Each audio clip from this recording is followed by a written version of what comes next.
N'hésitez pas à liker la vidéo si elle vous plaît et si vous êtes nouveau sur la chaîne, n'oubliez pas de vous abonner et d'activer la notification pour ne rater aucune de nos prochaines vidéos. On commence.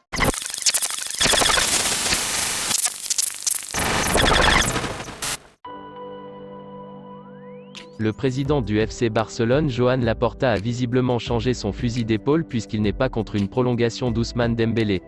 Joan Laporta n'a pas rendu les armes pour Dembélé. Ousmane Dembélé connaît notre proposition et sait que nous avons toujours voulu qu'il reste, nous espérons qu'à la fin de la saison, je le répète, a affirmé le président du FC Barcelone, des propos relayés par Marca en marge du Mobile World Congress se tenant à Barcelone. Dans le football, on ne peut jamais rien écarter. Regardez, il ne pouvait pas jouer, et maintenant il joue, et il joue bien. Mais sa prolongation de contrat ne dépend pas de moi, c'est une question pour le club ou pour le joueur, avait réagi Xavi dimanche soir après l'éclatante victoire 4-0 contre l'Athletic Bilbao au Camp Nou en Liga. Un match durant lequel Dembélé a signé un but et délivré 2 passes décisives en à peine 25 minutes de jeu, et a transformé les sifflets essuyés à son entrée en jeu, à la 67e à la place de Ferran Torres, en salve d'applaudissements. Kylian Mbappé a refusé d'apparaître dans une grosse série française. Les producteurs se sont alors tournés vers Tony Parker. La renommée de Kylian Mbappé dépasse largement le cadre du football. Le jeune attaquant du Paris Saint-Germain est l'un des visages les plus familiers de France et sa notoriété ne cesse de s'accroître depuis son éclosion à Monaco. Alors forcément, les sollicitations en tout genre se multiplient pour le natif de Bondy.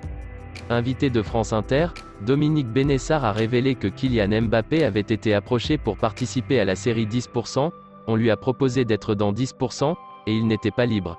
Mais il a été très correct. Enfin, ce n'est pas lui qui a répondu, mais sa famille. Finalement, pour le remplacer, le producteur s'est tourné vers une autre figure du sport en France, on a pris Tony Parker, qui est formidable aussi.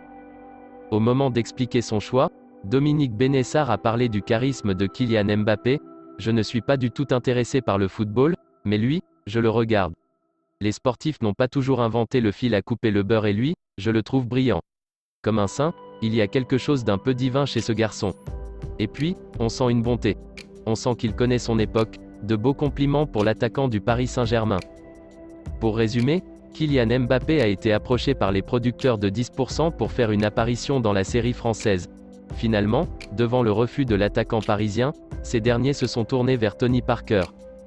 Si vous aimez la vidéo, n'hésitez pas de vous abonner sur la chaîne et d'activer la notification pour ne rater aucune des prochaines vidéos.